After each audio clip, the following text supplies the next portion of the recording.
بسم اللہ الرحمن الرحیم۔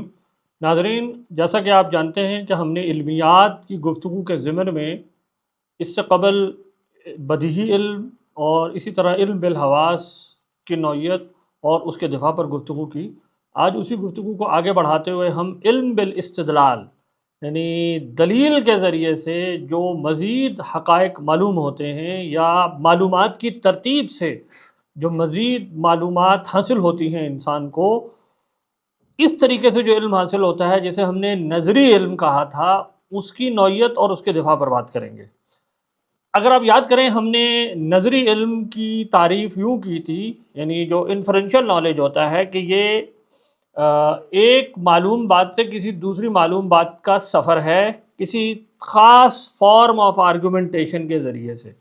اگر مزید اس کی ہم لگی بندی تعریف اپنی کتابوں سے دیکھنے کی کوشش کریں تو مثال کے طور پر یہ کہا گیا کہ نظر جو ہے وہ معانی کے مابین ایک قصدی انتقال ہے، موومنٹ ہے فرام ون میننگ ٹو اندر۔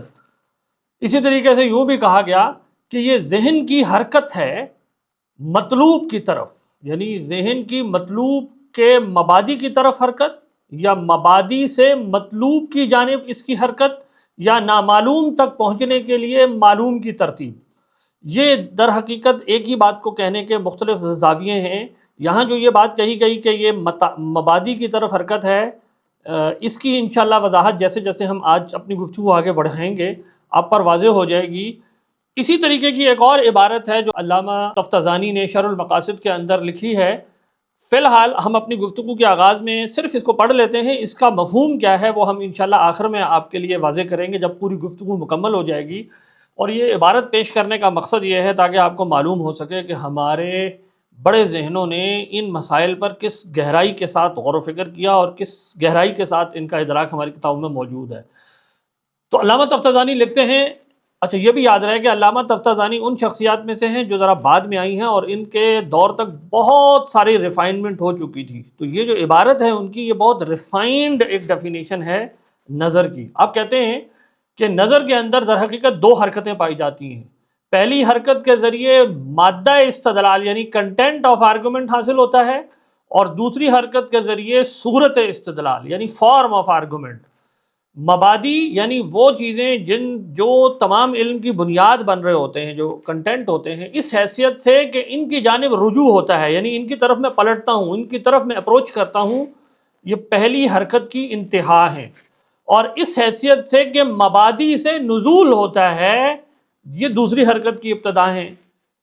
وہ کہہ رہے ہیں کہ نظر کو آپ دو طرح سے دیکھ سکتے ہیں، ایک یہ کہ میں گیون سے یہ معلوم کرنے کی کوشش کروں کہ ایونچولی یہ کس میں ریڈیوس ہوں گے، ایک حرکت اس میں یوں ہے، اور دوسری طرح یوں سوچ سکتا ہوں کہ اگر میں گیون سٹارٹنگ پوائنٹ سے دیکھوں جو کہ سارے علوم کی بنیاد ہے وہاں سے شروع کروں، تو وہ کہتے ہیں کہ آپ اس کو یوں دیکھ سکتے ہیں کہ حرکت اصل میں اس سے نزول ہے، اور جہاں تک ان مبادی میں تصرف کے ذریعے ایک مخصوص ترتیب کا تعلق ہے تو وہ دوسری حرکت کے لیے مادہ ہیں۔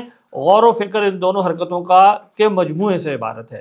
اب یہ ایک ٹیکنیکل ڈیفینیشن ہے، ہم فی الحال اس ڈیفینیشن کو چھوڑ کے اپنی بات کو آگے بڑھاتے ہیں۔ جیسا کہ یہ واضح ہو گیا کہ علم بالاستدلال کے اندر دو چیزیں ہوتی ہیں، ایک ہوتا ہے فارم آف آرگومنٹ اور ایک ہوتا ہے کنٹینٹ آف دی آرگومنٹ۔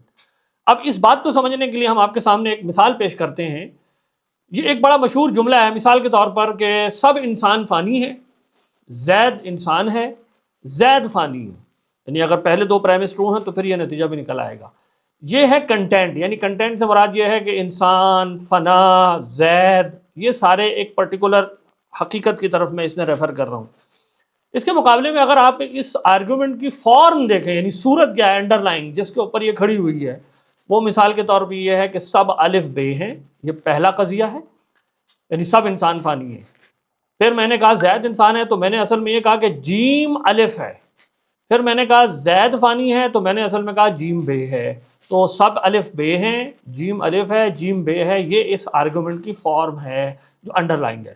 اس کے اوپر یہ مثال کھڑی ہوئی تھی، اور اس کے اوپر آپ مزید مثالیں بھی بنا سکتے ہیں۔ اب تک کی جو ہماری گفتگو ہوئی تھی اس میں ہم نے مادے کی صحت کے مدار والے امور بیان کیے تھے آپ کے لیے، کہ اور جنہیں ہم نے مبادیات علم کہا، اور انہیں کو اصل میں مبادیات علم کہا جاتا ہے، جس میں کیا چیزیں آتی ہیں، اولیات، حسیات، خبر متواتر اور مجربات، یعنی علم کے تمام قضایا بالآخر ان کے اندر جا کے ریڈیوس ہو جائیں گے۔ کسی بھی پرٹیکولر سبسٹینس آف نالج کی جب میں بات کروں گا کہ وہ صحیح ہے یا نہیں، تو مجھے ان میں سے کسی طریقے سے ان کا دفاع کرنا ہوگا، کہ میں کہوں گا یا وہ بدیہی قضیہ ہے، یا میں کہوں گا کہ وہ حس کے ذریعے سے معلوم ہوا ہے، یا میں کہوں گا کہ وہ مجربات میں سے ہے، اور یا میں کہوں گا کہ وہ خبر متواتر میں سے ہے۔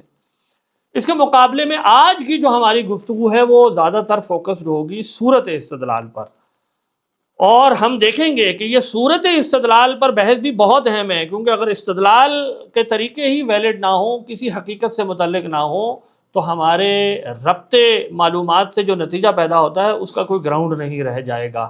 اور ہم دیکھیں گے کہ انشاءاللہ یہ مبادیات علم جو ہے ایونچولی اس میں ریڈیوس ہو جاتے ہیں۔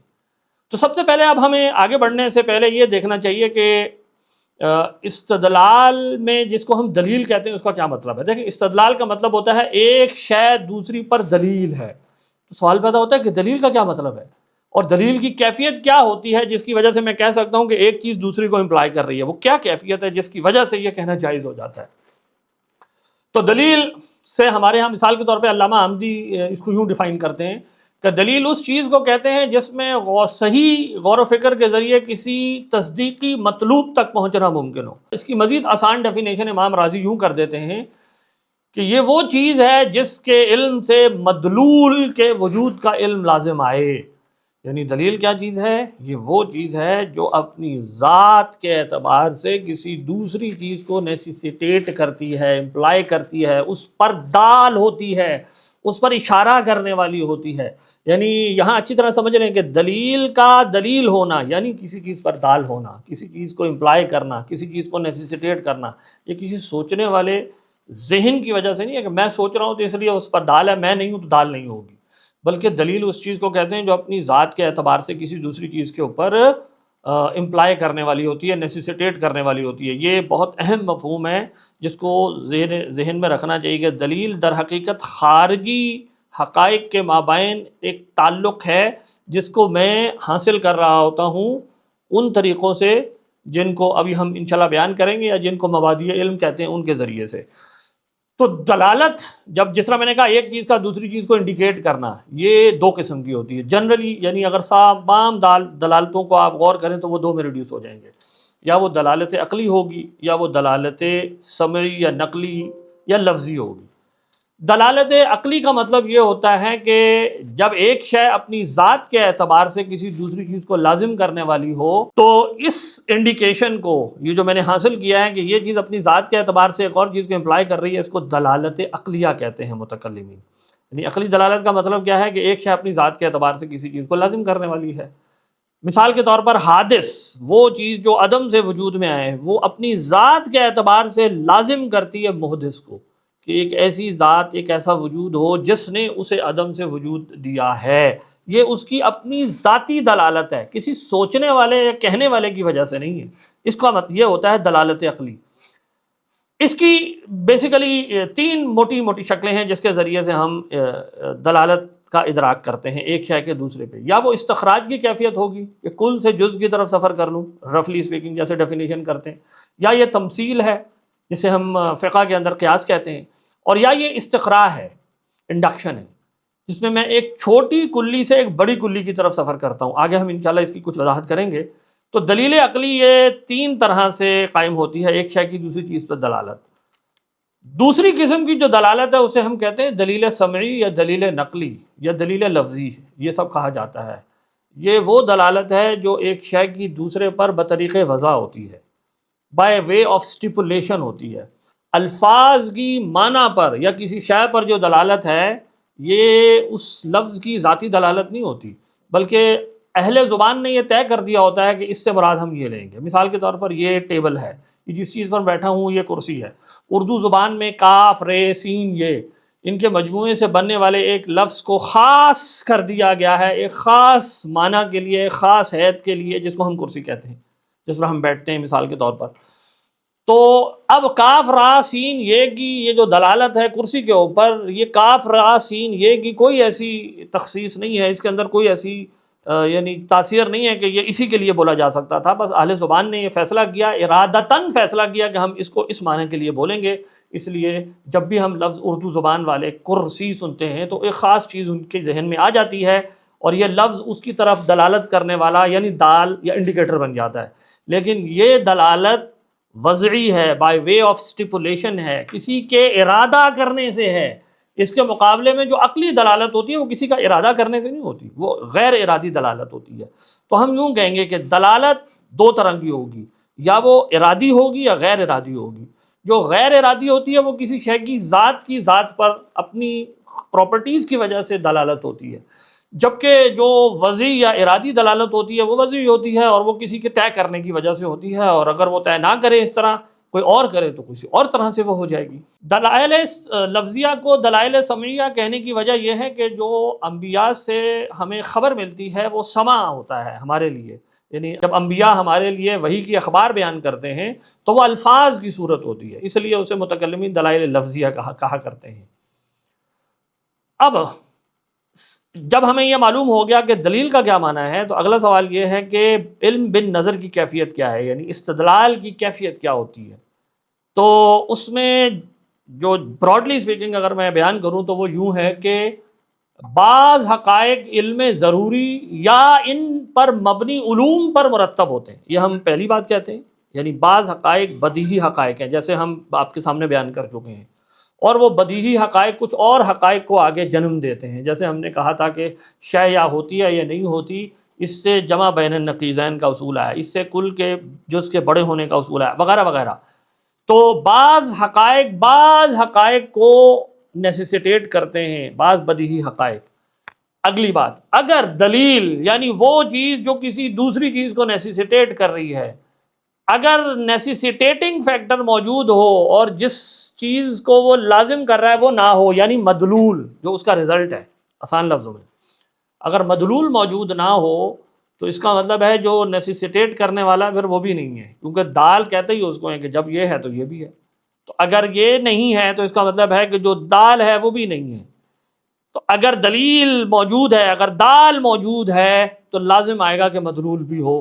یہ ہے مجموعی کیفیت۔ کہنے کا مطلب یہ ہے کہ اگر یہ بات درست ہے کہ کچھ حقائق کا ادراک بدیہی طور پر حاصل ہے اور وہ کچھ اور حقائق کو جنم دیتے ہیں، تو لازم آئے گا کہ جس چیز کو وہ نیسیسیٹیٹ کر رہے ہیں وہ بھی موجود ہو، وہ بھی ثابت ہو، کیونکہ اگر وہ ثابت نہیں ہے تو جس سے وہ نیسیسیٹیٹ ہو رہا ہے پھر وہ بھی ثابت نہیں ہے، جبکہ ہم یہ دیکھ چکے ہیں کہ ان کا ظہور، ان کا زوال جائز نہیں ہے۔ کیا مطلب یہ کہ اگر مدلول کا زوال جائز ہو کہ وہ ثابت نہ ہو تو ہم کہیں گے کہ جو اس کو لازم کرنے والا ہے پھر وہ بھی نہیں ہے، کیونکہ لازم کرنے والا وہی ہوتا ہے کہ جس کے ہوتے ہی دوسری چیز ہو۔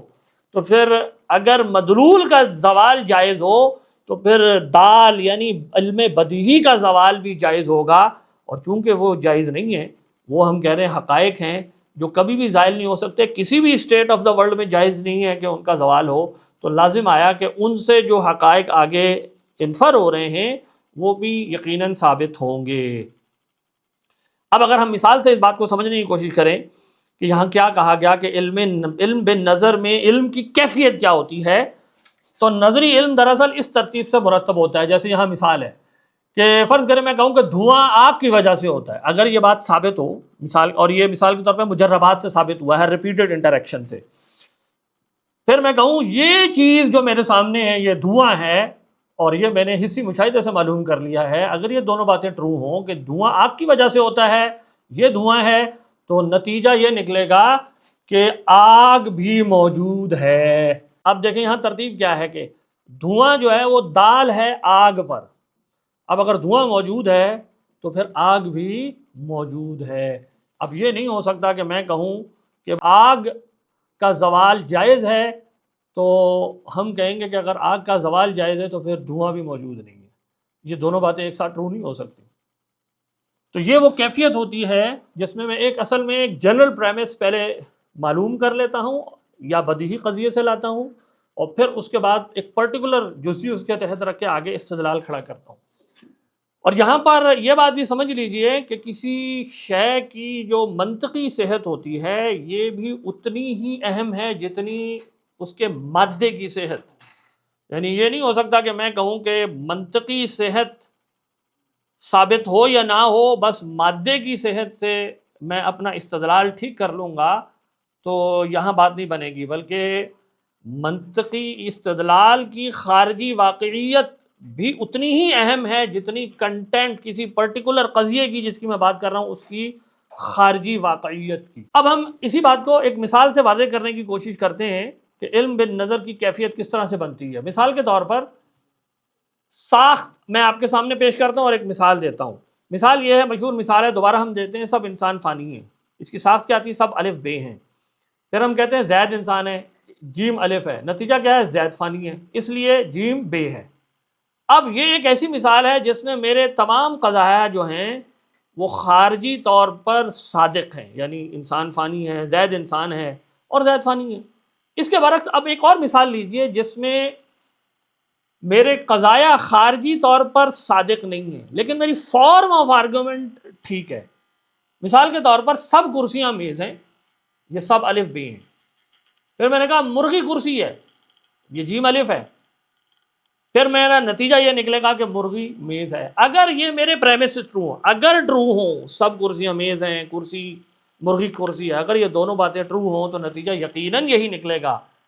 تو یہ ہم اس کو یوں کہتے ہیں کہ یہ نتیجہ منطقی طور پر تو درست ہے، خارجی حقائق کے اعتبار سے ٹھیک نہیں ہے۔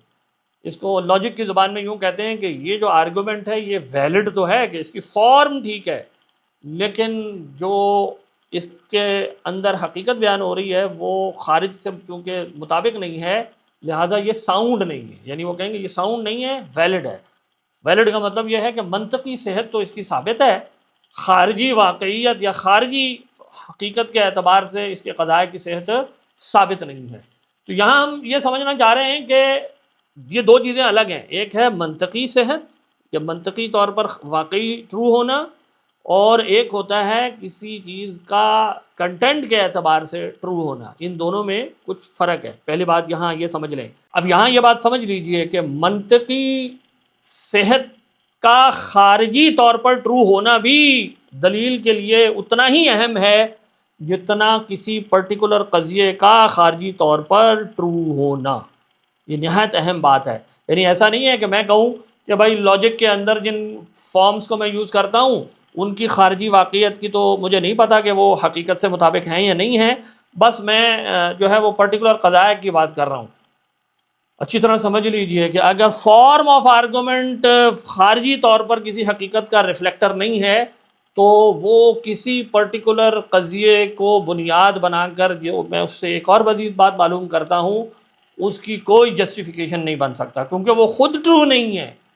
تو یہ بہت اہم بات ہے، ہمارے منطقیین نے اس پر اور ہمارے متکلمین نے بہت اس پر زور دیا ہے کہ استدلال کے اندر جو فارم ہے اس کی صحت اور خارجی واقعیت اتنی ہی اہم ہے جتنی کنٹینٹ کی ہے۔ اب یہ بات سمجھانے کے لیے کہ ساخت کا ٹرو ہونا بھی اتنا ہی اہم ہے جتنا کنٹینٹ کا، اب ایک اور مثال لیتے ہیں تاکہ آپ کو یہ بات سمجھ میں آ سکے کہ ہم یہ بات کیوں کہہ رہے ہیں۔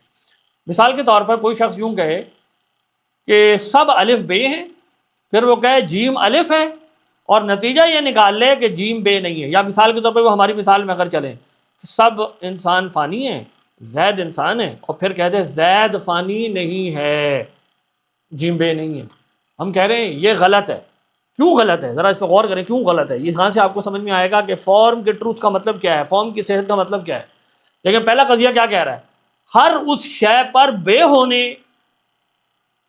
یعنی بے کے ثبوت کا حکم ہے جو الف ہے۔ پھر ہم نے کہا دوسرے قضیے میں جیم پر الف کے ہونے یعنی ثبوت کا حکم ہے۔ پھر میں نے آخر میں جا کے کہہ دیا جیم بے نہ یعنی جیم جو ہے نا پر بے نہ ہونے یعنی عدم کا حکم ہے۔ یعنی پہلے قضیے میں اب آپ غور سے دیکھیں، میں نے کہا ہر اس شے پر بے کے ہونے کا حکم ہے جو الف ہے، اور آخر میں جا کر میں نے کہہ دیا جیم پر بے نہ ہونے کا حکم ہے جبکہ جیم الف ہے۔ دوسرے قضیے میں یہ کہہ چکا ہوں۔ تو ایک منطقی کہے گا کہ یہ ساخت غلط ہے۔ ہم پوچھیں گے کیوں غلط ہے؟ اس لیے کہ جمع بین النقیضین کی خلاف ورزی کر دی ہے آپ نے ایک ہی شے پر بیک وقت ہونے ہویت پہلا پریمس، اور نہ ہونے نتیجے میں جو آگے کہہ دیا یہ حکم جمع کر دیا ہے اور یہ جمع نہیں ہو سکتے، تو مطلب کیا ہوا؟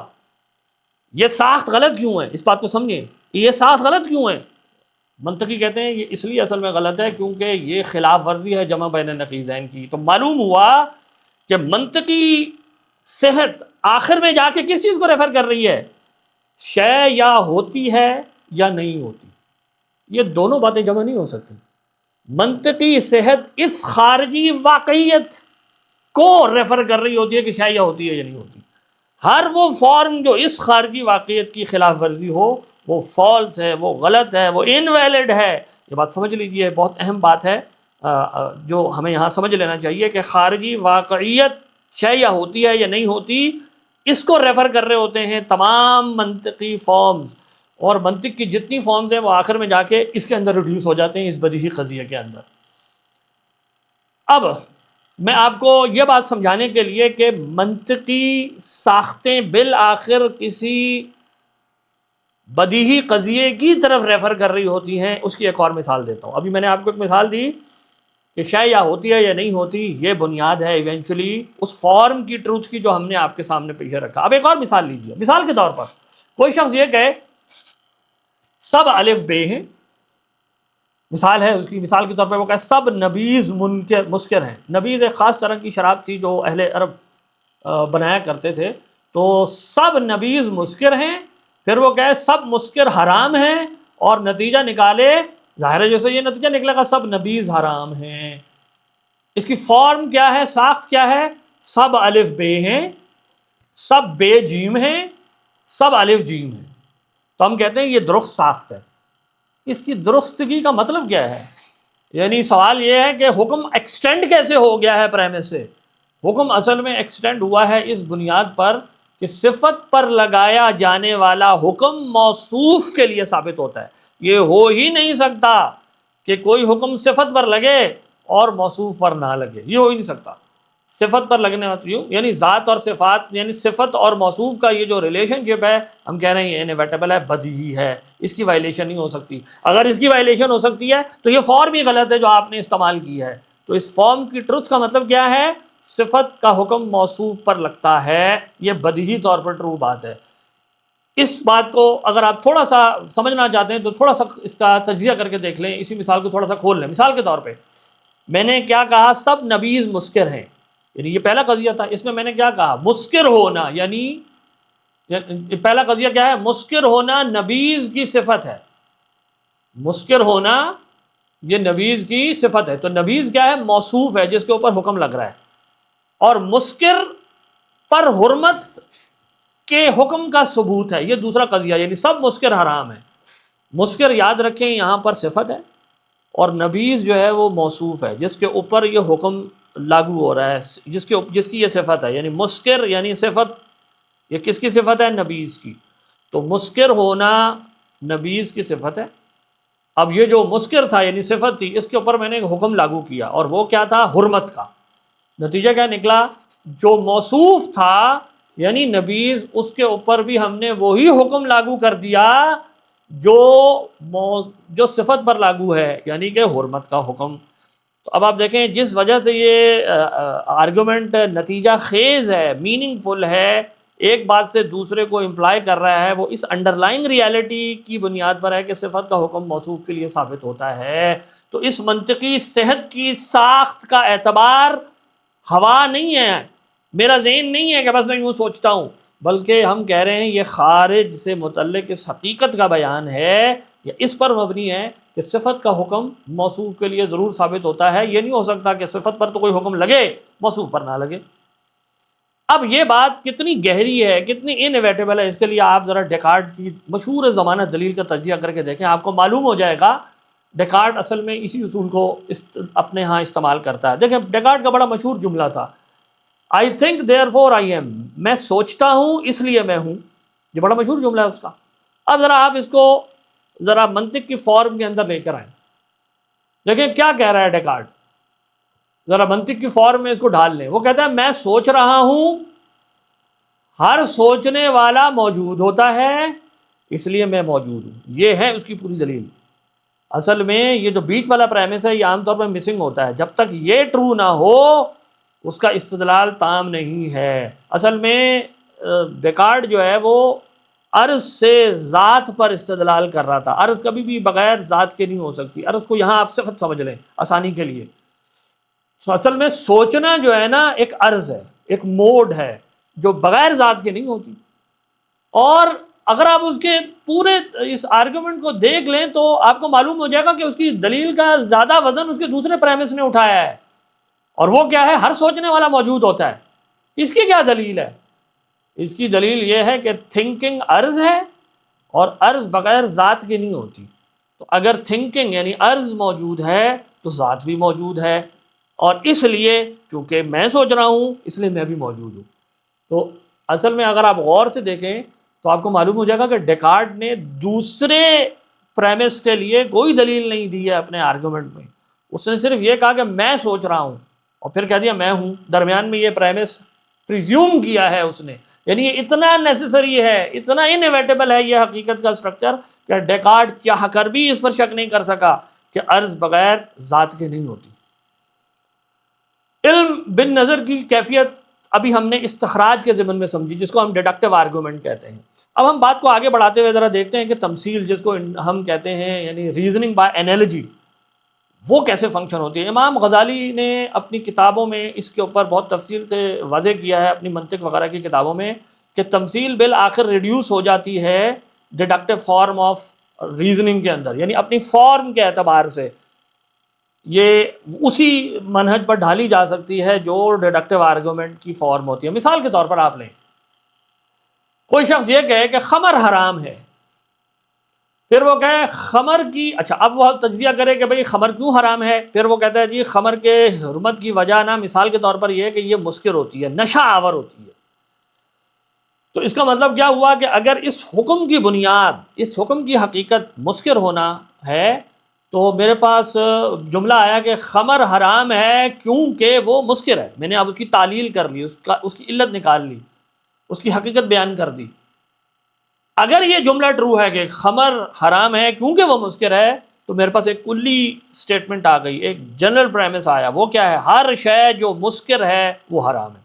اب یہ ایک جنرل پریمس آ گیا نا. جب میں نے کہا کہ خمر کی حرمت کی وجہ اس کا خمر ہونا نہیں ہے بلکہ اس کا مسکر ہونا ہے، تو نتیجہ ہوا کہ ہر وہ چیز جو مسکر ہے وہ حرام ہے. پھر میں کہتا ہوں بھنگ مسکر ہے، بھنگ میں بھی نشہ آوری ہے، میں نے حکم نکالتا ہوں بھنگ بھی حرام ہے. اب اس طرح میں نے آگے بڑھا دیا، میں ایک جزی سے دوسری جزی تک پہنچ گیا. پہلی جزی کیا تھی؟ خمر حرام ہے، یہ ایک پرٹیکولر چیز کا حکم تھا، ایک خاص طرح کی شراب کے بارے میں نے کہا کہ وہ حرام ہے. سوال پیدا ہوا کہ خمر کی حرمت کی وجہ کیا ہے، پھر میں نے اس کی تعلیل کرتے کرتے ایک جنرل پریمس بنا لیا. اب اگر آپ لیفٹ سائڈ پہ دیکھیں اس کا تجزیہ کیا ہے. ہم نے کہا الف بے ہے، یہ پہلی جزی تھی میری. پھر میں نے تعلیل کی، وجہ کیا ہے کہ الف کے اوپر بے کا حکم جاری ہونے کی. تو میں نے کہا کہ جی الف پر بے کے حکم کا مدار جیم وصف پر ہے، یعنی وہ مسکر ہونا ہے، یہ جیم وصف پایا جاتا ہے اس میں. تو جب میں نے تعلیل کر لی اس کے بعد میرا جزئی قضیہ یوں ہو گیا، الف بے ہے کیونکہ الف جیم ہے. پھر اس کے بعد میرے پاس ایک جنرل پریمس آ گیا، کلی قضیہ آ گیا کہ ہر شے جو جیم سے متصف ہے وہ بے ہے. اور اب اس جنرل پریمس کو سامنے رکھتے ہوئے میرے پاس ایک اور جزئی آئی کہ بھائی دال ایک اور چیز ہے، وہ بھی جیم سے متصف ہے. نتیجہ کیا نکلا کہ دال پر بھی بے کا اطلاق ہوگا، یعنی جزئی 2 پر جزئی الف جو پہلی جزئی تھی اس کے حکم کا اجرا ہو جائے گا. یوں معاملہ آپ غور سے دیکھیں استخراج کی طرف لوٹ گیا. اب آپ مثال کے طور پر دوبارہ مثال لیجئے کہ جیسے آیا ہے کہ یہی جو ہم نے مثال لی، سب مسکر حرام ہے. یعنی آپ دیکھیں نا تعلیل کے بعد میرا جملہ کیا بن گیا، سب مسکر حرام ہے، بھنگ مسکر ہے، بھنگ حرام ہے. یہ بالکل اسی فارم پہ چلا گیا. انسان فانی ہے، زید انسان ہے، زید فانی ہے. تو اگر استخراج کی جو فارمز ہیں وہ ٹرو ہوتی ہیں ایک خاص اسٹرکچر کی حامل ہونے کی وجہ سے کہ وہ ایونچولی چند بدیہی قضائے کو ریفر کرتے ہیں، تو تمثیل بھی معنی خیز اس لیے ہے، امام غزالی کہتے ہیں، کیونکہ وہ بھی ایونچولی ریڈیوس ہوتی ہے اسی کے اندر. اب اس کے بعد اگلی بحث یہ ہے کہ کیا استخراجی دلیل ہمیشہ قطعیت کا فائدہ دے گی یا ظن کا بھی فائدہ دیتی ہے؟ تو وہ کہتے ہیں کہ اگر اس کے پریمس قطعی طور پر ٹرو ہوں گے، یعنی مثال کے طور پہ بدیہی حقائق پر مبنی ہوں، تو یہ قطعیت کا فائدہ دیں گی اگر اس کے دونوں پریمس، اور اگر دو میں سے کوئی ایک پریمس ظنی طریقے سے حاصل ہوا ہو کہ جس میں پروبیبلٹی انوالو ہو، تو نتیجہ بھی پروبیبل ہوگا۔ لیکن تمثیل ایونچولی ریڈیوس ہوتی ہے، چونکہ اس فارم کے اندر جو معنی خیز ہے استخراج میں، اور وہ بدیہی حقائق کی طرف ریڈیوس ہوتی ہے، تو اس لیے تمثیل بھی علم کے حصول کا فائدہ دینے والی ہے۔ یہ فارم کے اعتبار سے ویلڈ ہے، خارجی واقعیت پر مبنی ہے، یہ ہے اصل بات۔ اس کے بعد علم بالاستدلال کی تیسری بڑی شکل جو ہے وہ استقراء ہے، اور اس کے پیچھے کیا ہے؟ مجربات، ریپیٹڈ ایکسپیریمنٹ یا ایکسپیرینس کی بنیاد پر میں جب ایک قضیہ حاصل کرتا ہوں تکرار کی بنیاد پر، تو اس کو ہمارے متکلمین مجربات کہتے ہیں۔ اور اس کی نتیجہ خیزیت کی بنیاد کیا ہے؟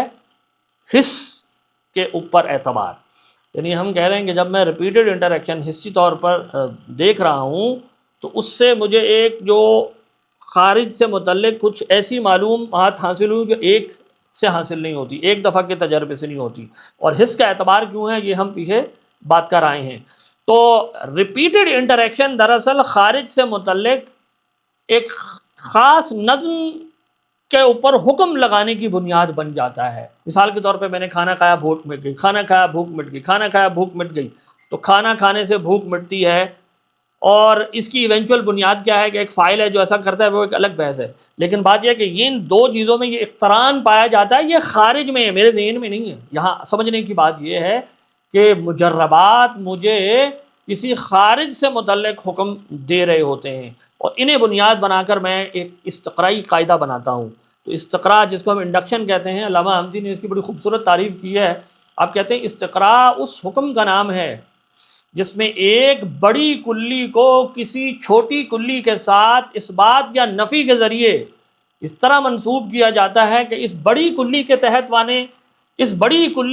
تحت آنے والی جزیات میں اسی کیفیت کے ساتھ وہ نسبت متحقق ہو جاتی ہے یا ثابت کی جاتی ہے۔ کیا مطلب کہ یعنی تھوڑی سی الفاظ اس کے ٹیکنیکل ہیں، زیادہ انہوں نے منجی ہوئی تعریف کی ہے۔ ہمارے ہاں استقراء کو عام طور پہ یوں ڈیفائن کیا جاتا ہے کہ یہ بہت ساری پرٹیکولرز جمع کر کے کلی بنانا ہے، یہ ٹھیک ہے، لیکن اصل میں استقراء میں ہو یہ رہا ہوتا ہے کہ میں بعض سے کل کی طرف موو کرتا ہوں۔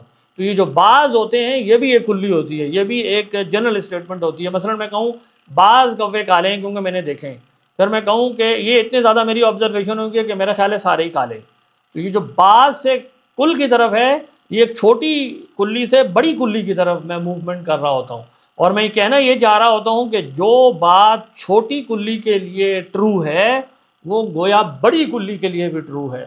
اور متکلمین اس میں تفصیل میں آگے بیان کرتے ہیں کہ انڈکشن اگر کمپلیٹ ہو، یعنی میں تمام جزیات کا احاطہ کر کے کلی کھڑی کروں، تو وہ قطعیت کا فائدہ دیتی ہے، ورنہ وہ ظنی علم کا فائدہ دیتی ہے۔ اور وہ ان تمام تفصیلی بحثوں میں جاتے ہیں کہ تمام جزیات کا احاطہ کرنا یہ ایک انتہائی مشکل کام ہے، آسان نہیں ہے۔ تو استقراء کی بنیاد پر کسی قطعی کلی کا ادراک اور اس کا دعویٰ کر لینا جو انیویٹیبل ان معنوں میں ہو کہ ادروائز ہو ہی نہیں سکتا، یہ ایک انتہائی مشکل کام ہے۔ اب اس ساری گفتگو کو سامنے رکھتے ہوئے ذرا علامہ تفتازانی کی عبارت پھر پڑھیں۔ وہ کیا کہتے ہیں؟ وہ کہتے ہیں نظر میں دو حرکتیں پائی جاتی ہیں، پہلی حرکت کے ذریعے مادہ استدلال حاصل ہوتا ہے یعنی کنٹینٹ، اور دوسری حرکت کے ذریعے صورت استدلال۔ نظر میں جیسے میں نے آپ کو بتایا تھا کہ یہ علم میں ضروری سے فرق ہے، اس کے اندر ایک نوع کا حرکت ہے، ون ٹو اندر، اسی لیے اس کو نظر کہہ رہے ہوتے ہیں، یہ ایک ضروری علم سے فرق چیز ہے۔ تو وہ کہتے ہیں کہ نظری علم میں اصل میں دو حرکتیں پائی جا رہی ہوتی ہیں، ایک کنٹینٹ سے متعلق ہوتی ہے اور ایک فارم سے متعلق ہوتی ہے۔ تو جو مبادی ہیں یعنی وہ جو تمام علم کی بنیاد بننے والے قضایا ہیں، اس حیثیت سے کہ ان کی جانب میں پہنچنے کی کوشش کرتا ہوں، یہ پہلی حرکت کی انتہا ہے، یعنی جن سے مادہ حاصل ہوتا ہے، اور اس حیثیت سے کہ ان سے نزول ہوتا ہے، یہ دوسری حرکت کی ابتدا ہے، یعنی کنٹینٹ کے بعد جو فارم آف آرگومنٹ بنتا ہے یہ اس کی بھی بنیاد بن رہے ہوتے ہیں۔ تو ہم اس کو یوں بھی دیکھ سکتے ہیں کہ یہ دوسری حرکت کی ابتدا ہیں، اور وہ کہتے ہیں جہاں تک ان مبادی میں تصرف یعنی انہیں استعمال کر کے ایک خاص ترتیب میں انہیں ڈالنے کی بات ہے تو وہ دوسری حرکت کے لیے مادہ بن رہے ہوتے ہیں، یعنی وہی مبادی جو تمام کنٹینٹ کی فاؤنڈیشن بنتے ہیں وہی دراصل میرے استدلال کی فارم کی بھی بنیاد بن رہے ہوتے ہیں۔ یہ باتیں وہ ہائی لائٹ کرنا چاہ رہے ہیں، اور وہ کہتے ہیں غور و فکر در حقیقت ان دونوں حرکتوں کے مجموعے سے عبارت ہے۔ تو نظر ایک مجموعہ حرکت ہے جس کے بعد میں ایک اور نتیجہ پیدا کرتا ہوں جو پہلے میرے سامنے نہیں ہوتا، اس لیے کہتے ہیں کہ ایک معلوم سے دوسرے معلوم کی طرف سفر ہے۔ ناظرین یہاں ہمارے پاس وقت نہیں ہے کہ میں اس بحث میں جاؤں کہ کیا تمام علم نظری ہے یا تمام علم ضروری ہے۔ ہمارے ہاں اس کے اوپر بہت تفصیل سے بحثیں ہیں، بعض لوگوں نے اس میں آراء لی ہیں، یہاں ہمارے پاس وقت نہیں ہے کہ ہم ان دقیق اور باریک بحثوں کو یہاں موضوع بنائیں۔ اسی طریقے سے ہمارے ہاں یہ بھی بحث ہوئی کہ کیا علم کسبی اور علم استدلالی یہ ایک ہی چیز کے دو نام ہیں یا ان میں فرق ہے؟ تو چونکہ کسب ہمارے ہاں ایک خاص مفہوم میں بولا جاتا ہے، جو نظریہ جبر و قدر جب ہمارے ہاں ان بندوں کے افعال کی بحث آتی ہے اس کے ضمن میں آتا ہے، تو کسب ایک خاص مفہوم رکھتا ہے۔ اس خاص مفہوم کے پیش نظر بعض ائمہ نے یہ بات کہی جو کہ معنی خیز ہے کہ ہر استدلالی علم کسبی ہوتا ہے لیکن ہر کسبی علم استدلالی نہیں ہوتا۔ اب انہوں نے یہ بات کیوں کہی ہے اس کی ایک الگ وجہ ہے، لیکن میں آپ کو صرف یہ بتانا چاہ رہا ہوں کہ ایک بہت ڈائیورسٹی ہے، بہت زیادہ گہرائی کے ساتھ یہ مباحث ہمارے ہاں لیے گئے ہیں جن کو کتابوں کے اندر دیکھنا چاہیے۔ اب اگر آپ نظر کے مفہوم سے متعلق علامہ تفتازانی کی عبارت کو دیکھیں تو اس کی پکٹوریل فارم اگر میں آپ کو ایک رفلی دکھانے کی کوشش کروں کہ وہ کیا کہہ رہے ہیں، تو وہ مثال کے طور پہ اگر میں اس کو نیچے سے پڑھنا شروع کروں، وہ کہتے ہیں مثال ہم فرض کریں میں کہوں زید فانی ہے، میں یہاں سے شروع کروں، بھائی زید فانی کیوں ہے یہ نتیجہ ہے، میں کہوں اس کے اوپر دو پریمس کھڑے ہیں، ایک یہ کہ سب انسان فانی ہیں اور زید انسان ہے۔ اچھا زید انسان ہے، اس کی کیا دلیل ہے؟ ہم کہیں گے مثال کے طور پہ ہر حیوان ناطق انسان ہے، زید حیوان ناطق ہے اس لیے زید انسان ہے۔ اچھا سب انسان فانی ہے، اس کی کیا دلیل ہے؟ مثال کے طور پہ کوئی کہہ سکتا ہے کہ ہر مرکب چیز فانی ہے، انسان مرکب ہے اس لیے انسان فانی ہے۔ اچھا ہر مرکب چیز فانی ہے، اس کی کیا دلیل ہے؟ کوئی مثال کے طور پہ کہے کہ جی ہر مرکب چیز ممکن الوجود ہے، ہر ممکن الوجود فانی ہے، وغیرہ وغیرہ۔ تو اب یہ جو انہوں نے کہا نا کہ یہ ایک مبادی کی جانب سفر ہے نیچے سے اوپر، یہ ایک حرکت یوں ہے، تو آپ اس کو یوں دیکھ سکتے ہیں کہ ایونچولی میرا جو سٹارٹنگ پوائنٹ تھا زید فانی ہے، یہ ایونچولی آہستہ آہستہ آہستہ تمام علم ریڈیوس ہوں گے کہاں جا کے؟ مبادی العلم کے اندر، وہ بدیہی حقائق کے اندر۔ جیسے میں نے کہا تھا نا کہ تمام انفرنشل علم آہستہ آہستہ گزرتا گزرتا علم ضروری کے قضایا میں بند ہوگا، اور علم ضروری کے قضایا آخر میں جا کر بدیہی حقائق کے اندر ختم ہو جائیں گے۔ تو اب آپ دیکھیں وہ جو کیفیت علم کیا ہے، وہ کیفیت علم کی بات یہی تھی کہ کچھ بدیہی حقائق ثابت ہیں، اس سے کچھ اور ثابت ہوتے ہیں، تو اگر وہ ثابت ہیں اور وہ ان پر زوال جائز نہیں ہے تو جو اس سے چیزیں نکل رہی ہیں ان پر بھی زوال جائز نہیں ہے، وہ بھی یقیناً ثابت ہوں گے۔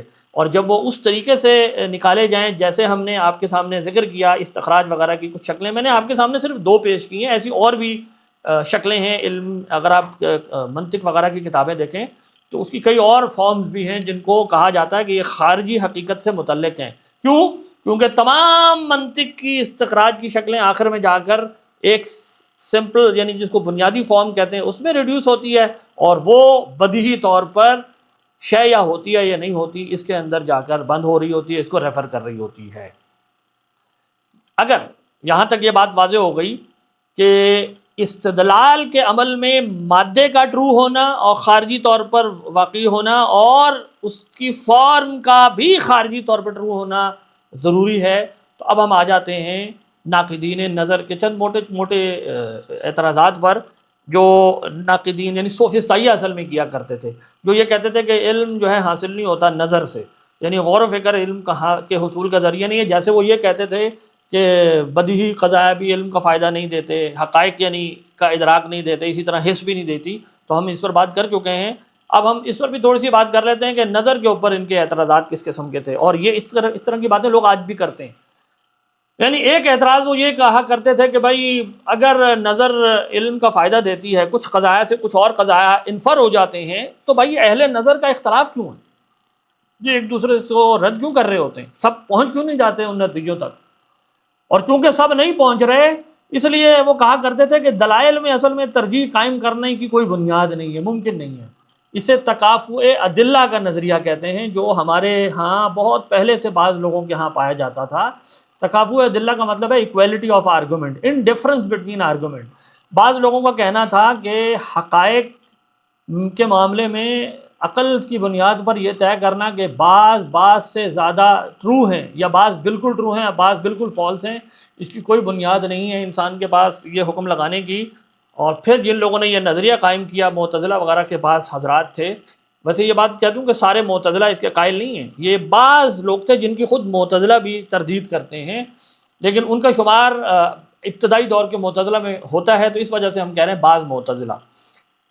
تو ان لوگوں کا کہنا یہ تھا کہ جو اصول ہیں دین کے، مثال کے طور پہ خدا ہے، اس کی بعض صفات ہیں، وہ انبیاء کو مبعوث کرتا ہے، ان کے لیے معجزے کی صورت دلیل قائم کرتا ہے، وہ کہا کرتے تھے کہ چونکہ کسی شخص کا نبی ہونا یہ ثابت نہیں کیا جا سکتا کسی دلیل سے، اور جو نہیں مان رہا اگر اس نے غور و فکر کر لیا ہے اور وہ غور و فکر کر کے اس نتیجے تک پہنچا کہ پتہ نہیں یہ شخص نبی ہے یا نہیں ہے، پتہ نہیں خدا ہے یا نہیں ہے، بس اس نے غور و فکر کر لیا ہے، تو وہ کہا کرتے تھے کہ ہر مجتہد مسائل اصولیہ میں بھی مصیب ہے، ان معنی میں کہ بس اس نے بھی اپنا اجتہاد کیا اور اس نے بھی کر لیا۔ گویا ان لوگوں کی رائے یہ تھی کہ جیسے فروعی مسائل ہیں نا، حنفی شافعیوں کے جیسے ظنی مسائل کے اندر اختلاف ہو جاتے ہیں اور ان کے بارے میں شریعت کا حکم سارے ائمہ یہی مانتے ہیں کہ ہر کوئی اپنی دلیل کی بنیاد پر جس نتیجے تک پہنچا وہ اللہ کے ہاں اسی کا مکلف ہے۔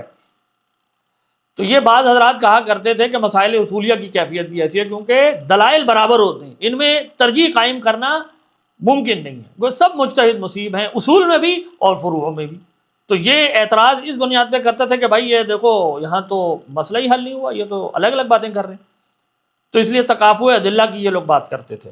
اچھا، اس کا پہلا جواب یہ ہے کہ تکافؤ ادلہ کا جو دعویٰ ہے یہ ایک متضاد کانٹراڈکٹری دعویٰ ہے۔ کیوں؟ کیونکہ اس پر پہلا سوال ہم یہ اٹھائیں گے کہ یہ دعویٰ کہ تمام نظریات، تمام دعوے برابر ہوتے ہیں، یہ دعویٰ از خود ان لوگوں کے دعوے کے مقابلے میں کہاں کھڑا ہے جو یہ کہتے ہیں کہ تمام دعوے برابر نہیں ہوتے، کچھ ٹھیک ہوتے ہیں کچھ غلط ہوتے ہیں؟ ٹھیک ہے نا، یہ مدعی کہہ رہا ہے کہ سب برابر ہوتے ہیں، تو دوسرا یہ کہہ رہا ہے کہ نہیں سب برابر نہیں ہوتے، تو اس کا یہ دعویٰ اس دعوے کے برابر ہے یا نہیں ہے؟ اگر یہ کہے کہ ہاں میرا یہ دعویٰ بھی اس کی اس دعوے کے بالکل برابر ہے، تو اس کا مطلب یہ ہو گیا کہ اس کا نظریہ تو جاتا رہا، اور کیونکہ اس نے خود ہی مان لیا کہ پتہ نہیں میرا یہ دعویٰ بھی ٹرو ہے یا نہیں ہے کہ سب برابر ہیں یا نہیں ہے، کیونکہ وہ کہہ رہا ہے میری یہ بات بھی اتنی ہی ہے جتنی وہ دوسری کہہ رہا ہے۔ اس کی بات بامعنی تب ہوگی جب یہ کہے کہ نہیں میری بات ٹھیک ہے وہ ٹھیک نہیں ہے، اور اگر اس نے یہ کہہ دیا کہ نہیں ہم دونوں برابر نہیں ہیں تو پھر اس کا سوال ختم ہو گیا۔ پوائنٹ میرا یہ کہنے کا ہے کہ وہ کوئی بھی جواب دے گا یا اپنے نظریے کو رد کرے گا یا اپنے سوال کو چھوڑ دے گا۔ دوسری بات یہ ہے کہ یہ کہنا کہ تمام دلائل برابر ہوتے ہیں اور تمام پوزیشنیں آخر میں جا کے ایکول ہوتی ہیں، اس کا علم آپ کو کیسے ہوا ہے؟ کیا یہ علم مثال کے طور پہ اولیات عقلیہ کوئی بدیہی چیز ہے؟ ظاہر ہے یہ کوئی بدیہیات میں سے یہ تو بات ہے نہیں۔ کیا یہ حس سے حاصل ہوا ہے؟ کوئی چیز دیکھی ہے اس سے حاصل ہوا ہے؟ ظاہر ہے اس سے بھی حاصل نہیں ہوا۔ کیا یہ نظر غور و فکر سے حاصل ہوا ہے؟ استدلال کے عمل سے حاصل ہوا ہے؟ اگر وہ کہے کہ ہاں میں نے بہت سارے دلائل وغیرہ کا تجزیہ وغیرہ کرنے کے بعد میں اس نتیجے تک پہنچا ہوں کہ دلائل برابر ہوتے ہیں یا میرے پاس یہ دلیل ہے اور وہ دلیل ہے، تو یہ بات کہنا کہ یہ استدلال سے معلوم ہوا ہے، اس کو لازم ہے کہ استدلال مفید مطلب ہے، استدلال سے علم حاصل ہوتا ہے۔ اور اگر وہ کہے نہیں یہ استدلال سے بھی معلوم نہیں ہوا تو پھر اس کو کیسے معلوم ہوا ہے؟ یعنی ہمارے لیے پہلے یہ واضح کر دیں کیسے معلوم ہوا ہے۔ تو پہلی بات جو ہم اس کے جواب میں کہیں گے کہ یہ ایک متضاد نظریہ ہے۔ دوسری بات یہ ہے کہ اختلاف ہو جانا یہ اس بات کو لازم نہیں ہے کہ جس چیز کی بنیاد پر استدلال کیا جا رہا ہے وہ مفید مطلب نہیں ہے، وہی غلط ہے، بلکہ بعض اوقات جو ناظر ہوتا ہے، غور و فکر کرنے والا ہوتا ہے، اس کی کوتاہی ہوتی ہے کہ اس نے پورا غور و فکر نہیں کیا ہوتا، اس نے علم پوری طرح حاصل نہیں کیا ہوتا۔ تو جس کو اختلاف کہتے ہیں اس کی کئی وجوہات ہو سکتی ہیں۔ اگر میں اختلاف کی ساری صورتوں کو بند کروں تو وہ دو میں بند ہو سکتی ہیں، ایک یہ کہ وہ استدلال میں غلطی کی وجہ سے ہوگی یا وہ نفسی وجوہات کی وجہ سے ہوگی۔ استدلال میں غلطی کی وجوہات مثال کے طور پر یہ ہوتی ہیں کہ استدلال کی فارم سمجھنے میں غلطی کرے کوئی، یا مقدمات کے مادے کو وہ غلط طریقے سے ڈیفائن کرے یا لے، یا مثال کے طور پہ مقدمات تو اس نے صحیح لے لی ہیں لیکن ان میں ربط صحیح طریقے سے بیان نہیں کر پایا، اس کا لحاظ نہیں کر پایا۔ اب اگر جو استدلال کی صورتوں میں جو غلطی ہے، یعنی جو پہلی طریقہ میں نے کہا استدلال میں غلطی وجہ ہو سکتی ہے، تو اس کی صورت میں غلطیوں کی صورتیں کیا ہو سکتی ہیں کہ غلط فارم آف آرگومنٹ لینا، یا سب متعلقہ جو تصورات ہیں اور مقدمات ہیں ان کا میں لحاظ نہ کروں، بعض مقدمات بیان کرنے سے میں رہ جائیں مجھ سے، یا مقدمے میں بعض اوقات کوئی اہم مفروضہ ہوتا ہے میں اس کی طرف متوجہ نہیں ہو پایا، اس وجہ سے میں غلط نتیجے تک پہنچ رہا ہوتا ہوں، جبکہ دوسرا شخص اس کو پکڑ لیتا ہے اور وہ کہتا ہے یہ تم غلط بات کر رہے ہو۔ اچھا، اسی طریقے سے جیسے میں نے کہا دوسری وجہ استدلال میں غلطی سے متعلق یہ ہوتی ہے کہ میں مقدمات کے جو مادہ ہے، کنٹینٹ ہے، یعنی فارم نہیں کنٹینٹ، اس کے اندر کہیں غلطی کر جاتا ہوں۔ مثال کے طور پر کوئی تصور میں غلط مبہم طور پہ ڈیفائن کر لوں، یا دوسرے کی ڈیفینیشن اس سے مجھ سے فرق ہو، یا کوئی قضیہ غلط یا مختلف فرض کر لینا، یعنی کوئی غلط قضیہ میں فرض کر لوں کہ یہ بھی گویا اس پورے استدلال میں کوئی رول پلے کر رہا ہے، حالانکہ اس کا کوئی رول پلے نہ ہو رہا اس قضیے کی وجہ سے نتیجے تک، یا کوئی خطابی بات کو میں سمجھ لوں کہ یہ بڑی عقلی وہ بڑی مضبوط بات ہے، جیسے لوگ غلامی پر گفتگو کرتے ہوئے یا بہت سارے ایسے اخلاقی مسائل ہیں ان کو سمجھ رہے ہوتے ہیں کہ جب جانور ذبح کر رہے ہو یہ بڑا ظلم ہو رہا ہے، اب یہ خطابی قسم کی باتیں، اس طرح کی خطابیات کو سمجھنا کہ یہ کوئی حقیقت ہے اور یہ سب کے لیے حقیقت ہونی چاہیے، اس طرح کی باتیں فرض کرنے کی وجہ سے اختلافات ہو جاتے ہیں۔ یا مثال کے طور پر ربط مقدمات کی تفہیم میری ٹھیک نہیں ہوتی، میں مقدمات کو آپس میں صحیح سے جوڑ نہیں پاتا۔ مثال کے طور پر مقدمات سے موجود تعلقات کا لحاظ رکھنا، یا پیچیدگی کے باعث کنفیوز ہو جانا، یا بعض اوقات مقدمات سے کچھ چیزیں لازم آ رہی ہوتی ہیں میں ان کا خیال نہیں کر پا رہا ہوتا کہ میں نے جو یہ بات کہی کہ آگے اس کا کچھ لازم ہے، مجھے اس کا بھی خیال کرنا ہوگا، یا بعض اوقات میں غلط لوازم پیدا کر لیتا ہوں کہ بھائی دوسرے نے یا میں نے یہ جو بات کہی ہے نا اس سے یہ بھی لازم ہو رہا ہے، حالانکہ وہ اس سے لازم نہیں ہو رہا ہوتا، یا استدلال میں کوئی کانٹراڈکشن بلٹ ان ہوتی ہے میں اس پہ متنبع نہیں ہو پاتا، اور کوئی شخص مجھے آگے بعد میں بتاتا ہے کہ بھائی یہ بھی موجود ہے اور میں سمجھ رہا ہوتا ہوں کہ میں نے وہ حل کر لی ہے۔ تو استدلال کرتے ہوئے اس طرح کی کئی غلطیاں لوگ کر رہے ہوتے ہیں، ان غلطیوں کو خود استدلال کے کھاتے میں ڈال دینا کہ استدلال ان اٹ سیلف ایک غیر مفید عمل ہے، یہ ان کی غلطی کی بنیاد ہے۔ اور نفسی وجوہات آپ جیسے جانتے ہیں کئی ہو سکتی ہیں، بعض اوقات پورا غور و فکر کرنے کے بعد بھی لوگ کسی کو نیچا دکھانے کے لیے ہٹ درمی کرتے ہیں، مقابرے پر اتر آتے ہیں، بات نہیں مانتے کہ جی میں نیچا، میری بات نیچی ہو جائے گی، میری ناک نیچی ہو جائے گی اس کی بات ماننے سے، تو حق بات قبول کرنے میں لوگ شکست یا بے عزتی کا جذبہ محسوس کرنا شروع کرتے ہیں۔ بعض اوقات لوگوں کی ذاتی یا گروہی جو مفادات ہوتے ہیں، عصبیتیں ہوتی ہیں، وہ آڑے آ جاتی ہیں، سٹیکس ڈیولپ ہو چکے ہوتے ہیں، ان کی قربانی دینا مشکل لگ رہا ہوتا ہے، اس لیے میں ایک پوزیشن پہ جمع رہتا ہوں۔ بعض لوگوں کو اپنی حب جا کا شوق ہوتا ہے، شہرت کا شوق ہوتا ہے، میرا ایک اسکول آف تھاٹ ہے، میری آئیڈینٹی ہے، میں نے اگر بات مان لی تو میرا نقصان ہو جائے گا، حب جا میں میری آئیڈینٹی ختم ہو جائے گی، تو مجھے مینٹین رکھنے لہٰذا میں یہیں کھڑا رہوں گا، بات کو گھما پھرا کر اپنے انداز میں ہی کھڑا رہوں گا۔ کئی دفعہ ایسا ہوتا ہے کہ لوگ ایک غلط بات کر لیتے ہیں لیکن انہیں پھر ساری زندگی غور و فکر کرنے کا موقع نہیں ملتا اور وہ اسی طرح دنیا سے چلے جاتے ہیں بس، اور وہ سمجھ رہے ہوتے ہیں کہ شاید ہم صحیح جگہ پر کھڑے رہیں۔ یا بسا اوقات یہ ہوتا ہے کہ ایک کل کے اندر کوئی پارٹ ایسا ہوتا ہے وہ مجھے پرابلمٹک لگتا ہے کہ یار میں اسے نہیں لوں گا، تو اس پارٹ کو اوائڈ کرنے کے لیے میں ایک اور پوزیشن ڈیولپ کر لیتا ہوں جو کہ بہت زیادہ پرابلمٹک ہوتی ہے، لیکن میں کہتا ہوں میں یہیں کھڑا رہوں گا۔ تو اس طرح بھی بعض اوقات لوگ چوائس کر رہے ہوتے ہیں کسی ایک پیکج کو ورسز کسی دوسری پیکج کو، کہ بھائی اگر میں نے یہ بات قبول کر لی تو اس سے یہ مسئلہ پیدا ہوگا لہٰذا میں یہ بات قبول نہیں کروں گا۔ یا فاسد خیالات کے ساتھ لگاؤ کی بنا پر لوگ نئے خیالات کی طرف متوجہ نہیں ہوتے۔ فلسفیوں کا یہ عموماً بالعموم مسئلہ ہوتا ہے کہ جب وہ ایک خاص طرح کے خیالات کے ساتھ زندگی اپنی گزار لیتے ہیں تو وہ پھر نہیں اس کو چھوڑتے، کہ انسان کا لگاؤ ہو جاتا ہے اس چیز کے ساتھ کہ بھائی میں نے تو اس کو جیا ہے تو میں نہیں چھوڑوں گا۔ اور بعض اوقات کنج ذہن لوگ ہوتے ہیں، وہ سمجھ رہے ہوتے ہیں کہ میں بڑا باریک بین ہوں، بڑا سمجھدار ہوں، اور اس ایک قسم کی خوش گمانی کے اندر رہ کر جو ہے وہ ڈبیٹ میں پڑ جاتے ہیں، آرگیومنٹ میں پڑ جاتے ہیں، لیکن انہیں موٹی موٹی باتیں ہی سمجھ نہیں آ رہی ہوتی ہیں اور وہ غلط نتائج پیدا کرتے ہیں، اور بعض اوقات انفلوئنس والے بھی ہوتے ہیں اور وہ سمجھتے ہیں کہ نہیں ہمارا ایک اسکول ہے میں یہیں کھڑا رہوں۔ پوائنٹ میرا یہ ہے کہ نفسی وجوہات کئی طرح کی ہو سکتی ہیں، تو اختلاف ہو جانا اس بات کی دلیل نہیں ہے کہ استدلال کا عمل از خود بے معنی ہے، یا جو دلیل ایک چیز دوسری چیز کو لازم کر رہی ہے، یہ بات ہی غلط ہے۔ تو امید کرتے ہیں یہاں یہ بات واضح ہو سکی ہوگی کہ علم بالاستدلال کی کیفیت کیا ہے۔ اور آپ دیکھیں ہمارے ہاں آج بعض اوقات ایسے لوگ مل جاتے ہیں جو یہ کہتے ہیں کہ بھائی عقلی دلائل وغیرہ سب برابر ہوتے ہیں، تکافؤ ادلہ کی گویا وہ بات گھما پھرا کے کر رہے ہوتے ہیں اور یہی آرگومنٹ سارے پیش کر رہے ہوتے ہیں۔ تو امید کرتے ہیں آج یہ بات واضح ہوئی ہوگی کہ علم بالاستدلال کا معنی کیا ہے، اس کی کیفیت کیا ہے، اس کی فارمز کیا ہیں، اور ہم کیوں علم بالاستدلال کو کسی حقیقت کا مظہر سمجھتے ہیں، اور اس پر اٹھنے والے جو موٹے موٹے اعتراضات ہیں ان کو ہم کیسے ٹیکل کرتے ہیں۔ والسلام علیکم۔